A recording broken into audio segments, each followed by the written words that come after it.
Chapitre 38. L'avertissement final. Après cela, je vis descendre du ciel un autre ange, qui avait une grande autorité, et la terre fut éclairée de sa gloire. Il cria d'une voix forte, disant : Elle est tombée, Babylone la grande. Elle est devenue une habitation de démons, un repère de tout esprit impur, un repère de tout oiseau impur et odieux. J'entendis du ciel une autre voix qui disait : Sortez du milieu d'elle, mon peuple, afin que vous ne participiez point à ses péchés, et que vous n'ayez point de part à ses fléaux. Ce passage nous signale un temps où la proclamation de la chute de Babylone, décrite par le second ange du 14e chapitre de l'Apocalypse, sera réitérée et accompagnée du tableau de la corruption qui s'est introduite dans les diverses organisations qui constituent Babylone après la première proclamation du message dans le courant de l'été 1844. Nous avons ici une description effrayante de l'état du monde religieux. À chaque réjection de la vérité, les esprits deviendront plus enténébrés, et les cœurs plus obstinés, pour aboutir à une impiété effrontée. En dépit de tous les avertissements divins, on s'obstinera à transgresser l'un des commandements du décalogue, et on finira par persécuter ceux qui le tiennent pour sacré. Mépriser la parole et le peuple de Dieu équivaut à rejeter Jésus-Christ. En accueillant les enseignements spirites, les églises supprimeront tout frein religieux. Il en résultera que la profession de christianisme ne sera plus qu'un manteau servant à couvrir des actions ignobles. La croyance aux phénomènes spirites, ouvrant la porte aux esprits séducteurs et aux doctrines de démons, les églises subiront l'influence des mauvais anges. Au temps de l'accomplissement de cette prophétie, il sera dit de Babylone : ses péchés se sont accumulés jusqu'au ciel, et Dieu s'est souvenu de ses iniquités. Elle a comblé la mesure de ses transgressions. Sa destruction est imminente. Mais Dieu a encore un peuple dans Babylone.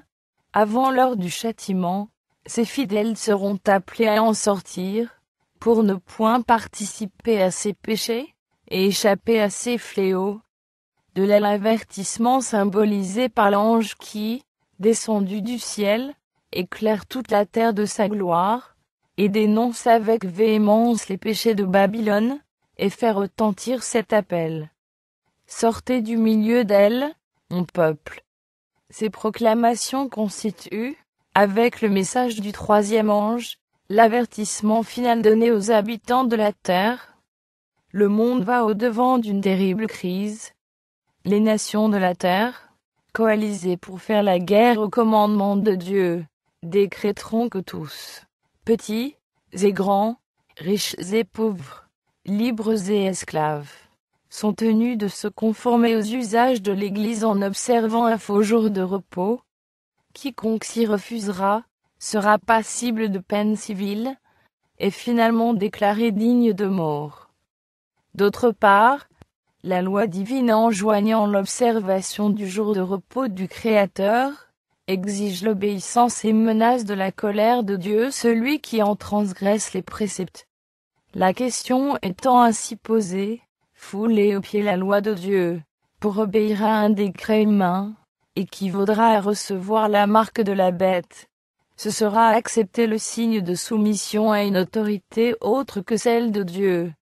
Or, l'avertissement du ciel déclare : si quelqu'un adore la bête et son image, et reçoit une marque sur son front, ou sur sa main, il boira, lui aussi, du vin de la fureur de Dieu, versé sans mélange dans la coupe de sa colère. Mais nul ne sera l'objet de la réprobation divine avant d'avoir eu l'occasion de connaître la vérité, et de la rejeter. Une foule de gens n'ont pas encore entendu les vérités spéciales destinées à notre temps. L'obligation d'observer le 4e commandement ne leur a jamais été présentée sous son vrai jour.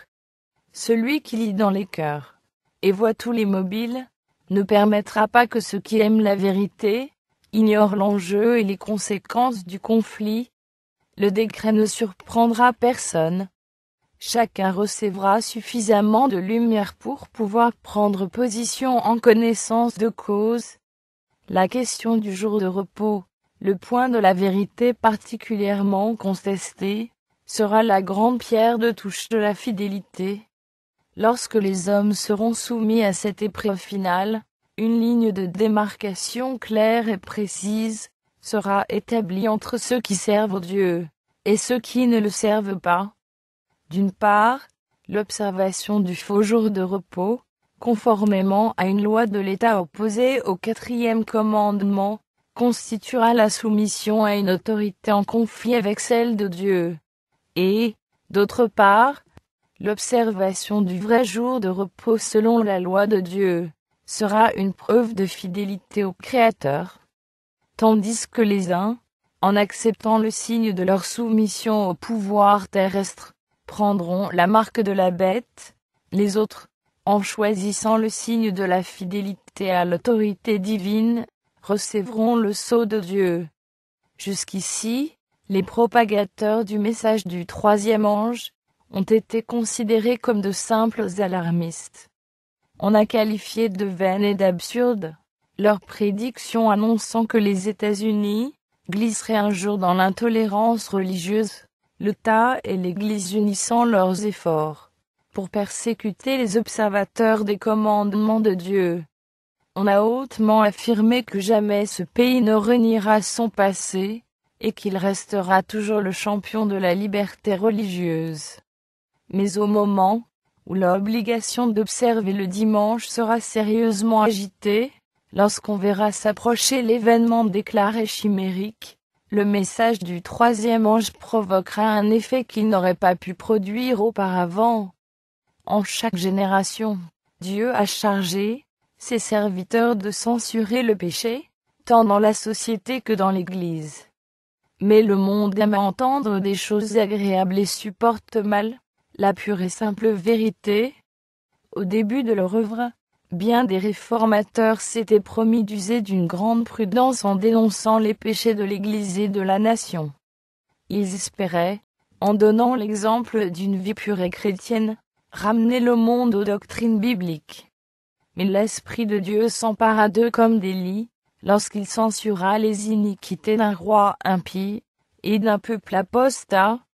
Ils ne purent s'empêcher, en dépit de leurs scrupules, de faire entendre les déclarations des Écritures.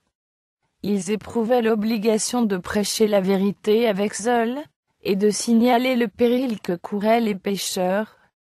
Ils avaient courageusement prononcé les paroles que le Seigneur leur avait dictées, et les populations avaient été contraintes d'entendre l'avertissement. C'est ainsi que le message du 3e ange sera proclamé. Quand le temps sera venu où celui-ci devra retentir avec plus de puissance, le Seigneur agira par d'humbles instruments, qui se seront consacrés à son service. C'est par l'onction du Saint-Esprit, plutôt que par la culture obtenue dans les écoles qu'ils seront qualifiés en vue de leur mission. Des hommes de foi et de prière, poussés par une force irrésistible et animés d'un saint zèle, iront annoncer les paroles que Dieu leur confiera. Les péchés de Babylone seront dévoilés. Les terribles conséquences résultant de lois religieuses imposées par l'autorité civile, les ravages du spiritisme, les progrès insidieux, mais rapides, de la puissance papale, tout sera démasqué. Ces avertissements solennels remueront les masses. Des milliers et des milliers de personnes, qui n'auront jamais rien entendu de pareil, apprendront, à leur grande stupéfaction, que Babylone est l'Église déchue à cause de ses erreurs, de ses péchés, et de son refus d'accepter des vérités envoyées du ciel. Lorsque les gens demanderont des éclaircissements à leurs conducteurs spirituels, ceux-ci leur présenteront des fables, et prophétiseront des choses agréables, pour calmer leurs craintes, et tranquilliser leur conscience réveillée. Et comme plusieurs se refuseront à accepter une simple déclaration humaine, et exigeront d'eux un clair et précis. Ainsi parle l'Éternel, ces conducteurs religieux, à l'instar des pharisiens d'autrefois qui irritaient la récusation de leur autorité, dénonceront le message d'avertissement, comme venant de Satan, et pousseront les foules à malmener, et à persécuter ceux qui le proclament. La controverse gagnera des régions nouvelles, où l'attention du monde sera attirée sur la loi de Dieu foulée aux pieds. Satan agira de telle sorte, que la puissance du message excitera la fureur de ceux qui s'y opposeront.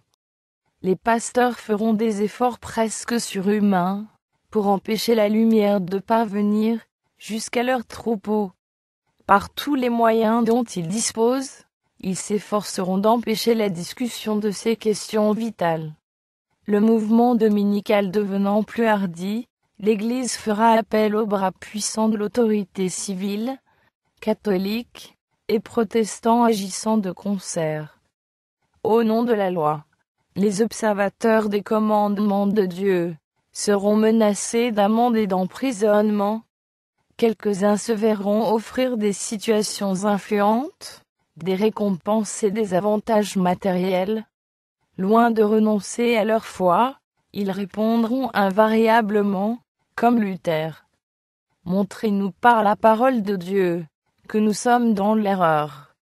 Ceux qui seront traduits devant les tribunaux plaideront éloquemment en faveur de la vérité, et gagneront l'adhésion de plusieurs de ceux qui les entendront. La lumière parviendra ainsi à des milliers d'âmes qui autrement n'auraient pas eu l'occasion de la connaître. L'obéissance fidèle à la parole de Dieu sera qualifiée de rébellion. Aveuglés par Satan, des parents se montreront intraitables envers leurs enfants croyants, qu'ils déshériteront et chasseront de leur foyer. Des maîtres opprimeront leurs serviteurs fidèles à Dieu. Ces paroles de saint Paul s'accompliront littéralement. Tous ceux qui veulent vivre pieusement en Jésus-Christ seront persécutés. Leur refus d'observer le dimanche les exposera à la prison, à l'exil et au mauvais traitement. Au point de vue humain, tout cela paraît maintenant impossible. Mais lorsque la puissance du Saint-Esprit se retirera de la terre, et que le monde sera entièrement sous l'empire de l'ennemi, on verra des choses étranges. Le cœur humain peut devenir bien cruel, lorsque la crainte et l'amour de Dieu ont été bannis. À l'approche de l'orage, un grand nombre de personnes ayant professé la foi au message du troisième ange, mais qui n'auront pas été sanctifiées par l'obéissance à la vérité, changeront d'attitude, et passeront dans les rangs de l'opposition. En s'unissant au monde, et en participant à son esprit, elles en viendront à envisager les choses à peu près sous le même angle. Aussi, devant le danger, seront-elles toutes disposées à choisir le chemin le plus facile. Des hommes capables et éloquents, qui s'étaient réjouis dans la vérité, se serviront de leur talent, pour circonvenir et détourner les âmes, et ils deviendront les ennemis les plus acharnés de leurs anciens frères. Quand des observateurs du sabbat seront traînés devant les tribunaux pour y rendre raison de leur foi, ces apostats, véritables agents de Satan, seront les plus empressés à les accuser, à les calomnier, et à leur aliéner les sympathies des juges par leurs mensonges et leurs insinuations. Durant cette période de persécution, la foi des serviteurs de Dieu sera soumise à une rude épreuve. Ils auront fidèlement donné l'avertissement en s'appuyant uniquement sur Dieu et sur sa parole. Contraints de parler par l'Esprit du Seigneur, stimulés par un saint zèle, et par une puissante impulsion ils auront fait leur devoir sans calculer les conséquences de leurs paroles. Ils n'auront songé ni à leurs intérêts temporels, ni à leur réputation, ni à leur vie. Et pourtant, l'orage de l'opprobre et de l'opposition venant à fondre sur eux, quelques-uns seront prêts à s'écrier, dans leur consternation: si nous avions prévu les conséquences de nos paroles, nous nous serions tus. Entourés de difficultés, en butte aux plus rudes assauts du diable, la mission qu'ils ont entreprise menaçant de les écraser, ils perdront leur enthousiasme. Mais, ne pouvant retourner en arrière, ils se jetteront dans les bras du Tout-Puissant, en se souvenant que leur parole ne venait pas d'eux, mais que c'est Dieu qui a mis dans leur cœur cette vérité, qu'ils n'ont pu faire autrement que de proclamer. Des épreuves semblables ont été le lot des hommes de Dieu des siècles passés. Wycliffe, Huss, Luther, Tyndale, Baxter, Wesley, demandaient que toute doctrine fût soumise à l'épreuve des Saintes Écritures, et se déclaraient prêts à renoncer à tout ce que la Bible condamne. La persécution s'abattit sur eux avec une rage inlassable, mais sans réussir à leur faire taire la vérité. Chaque période de l'histoire de l'Église a été marquée par quelques vérités adaptées aux besoins de l'époque. Ces révélations nouvelles, embutées à l'opposition et à la haine, ont toujours été accueillies par les âmes pieuses. Quand le Seigneur, en une heure de crise, donne une vérité spéciale à son peuple, comment refuser de la proclamer? Il ordonne maintenant à ses serviteurs de faire entendre au monde le dernier appel de miséricorde. Ce serait au péril de leur âme, que les ambassadeurs du Christ garderaient le silence. Pourvu qu'ils fassent leur devoir, ils n'ont pas à s'inquiéter des conséquences. Dieu s'en occupe. Lorsque l'opposition deviendra plus violente, les serviteurs de Dieu seront très perplexes. Ils se demanderont s'ils n'ont pas eux-mêmes précipité cette crise. Mais leur conscience et la parole de Dieu leur donneront la certitude qu'ils auront bien agi, et ils seront fortifiés pour supporter l'épreuve. Le conflit aura beau se prolonger et devenir plus âpre, leur foi et leur courage croîtront avec la tourmente. Leur déclaration sera: nous n'osons pas sacrifier la parole de Dieu pour obtenir la faveur du monde. Nous ne pouvons scinder sa loi en deux parties, dont l'une serait essentielle, et l'autre secondaire. Le Dieu que nous servons peut nous délivrer. Le Christ a vaincu les puissances de la terre. Pourquoi redouterions-nous un monde déjà vaincu? Sous ces formes diverses, la persécution est la conséquence d'un principe qui subsistera tant que le christianisme sera vivant, et aussi longtemps que Satan. Nul ne peut servir Dieu sans voir l'armée des ténèbres se dresser contre lui, sans être assailli par les mauvais anges, alarmés de voir leur proie leur échapper.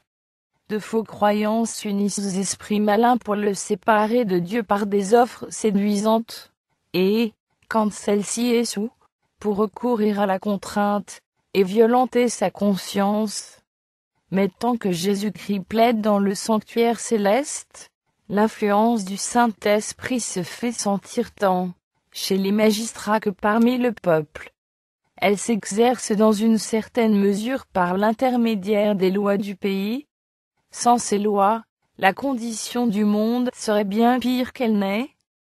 Si un bon nombre de magistrats sont d'actifs agents du tentateur, Dieu a aussi les siens parmi les hommes d'État. Quand l'ennemi pousse ses affiliés à proposer des mesures de nature à entraver sérieusement la cause de la vérité, les anges inspirent à des hommes influents, qui craignent Dieu, des arguments irréfutables contre ses propositions. Ainsi, quelques hommes seront à même d'endiguer un puissant flot de rigueur et d'oppression de la part des ennemis de la vérité, flot qui eût empêché le message du troisième ange d'accomplir sa mission. L'avertissement final retiendra l'attention de ces hommes haut placés. Quelques-uns l'accepteront et feront partie du peuple de Dieu au cours du temps de détresse. L'ange qui vient participer à la proclamation du troisième message doit éclairer toute la terre de sa gloire.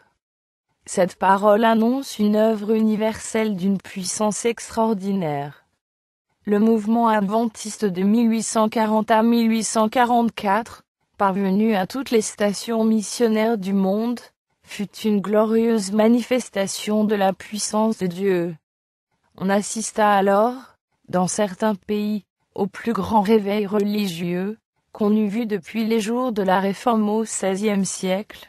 mais il sera surpassé par le puissant réveil, que suscitera l'avertissement final du troisième ange. Il se produira en ce temps-là un mouvement analogue à celui de la Pentecôte, figuré par la pluie de la première saison, répandue lors de l'effusion du Saint-Esprit au début de la proclamation de l'Évangile. Ce sera la pluie de l'arrière-saison, qui viendra pour faire mûrir la moisson. Cherchons à connaître l'Éternel. Sa venue est aussi certaine que celle de l'aurore. Il viendra pour nous comme la pluie du printemps qui arrose la terre.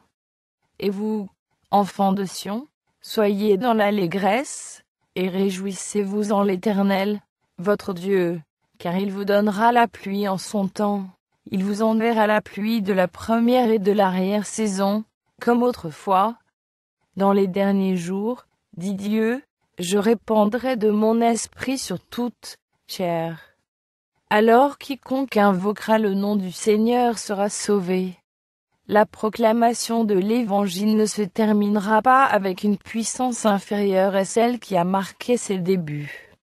Les prophéties qui s'accomplirent par l'apparition de la pluie de la première saison, doivent trouver leur contrepartie dans la pluie de l'arrière-saison, à la fin des temps. Ce seront alors les temps de rafraîchissement, que l'apôtre Pierre attendait, quand il disait « Repentez-vous donc et convertissez-vous, pour que vos péchés soient effacés, afin que des temps de rafraîchissement viennent de la part du Seigneur, et qu'il envoie celui qui vous a été destiné, Jésus-Christ. » Les serviteurs de Dieu, le visage illuminé d'une sainte consécration, iront de lieu en lieu proclamer le message céleste. Des milliers de voix le feront retentir dans toutes les parties du monde. Les malades seront guéris, des miracles et des prodiges accompagneront les croyants. Satan, de son côté, opérera des miracles trompeurs, jusqu'à faire descendre le feu du ciel sur la terre à la vue des hommes. Ainsi, les habitants de la terre seront mis en demeure de prendre position. Ce n'est pas tant par des arguments, que par une profonde conviction inspirée par le Saint-Esprit que sera proclamé l'avertissement. Les preuves auront été produites. La semence jetée auparavant portera alors des fruits. Les publications répandues par de zélés croyants auront exercé leur influence. Plusieurs de ceux qui n'avaient pu comprendre la vérité, la saisiront pleinement, et s'y conformeront. Des rayons de lumière pénétreront alors en tout lieu, la vérité paraîtra dans toute sa clarté, et les Ammonites briseront les chaînes qui les asservissaient. Les relations de famille et d'église ne pourront plus les retenir. La vérité leur sera plus précieuse que toute autre chose. En dépit des puissances liguées contre la vérité, nombreux seront ceux qui se décideront à suivre le Seigneur,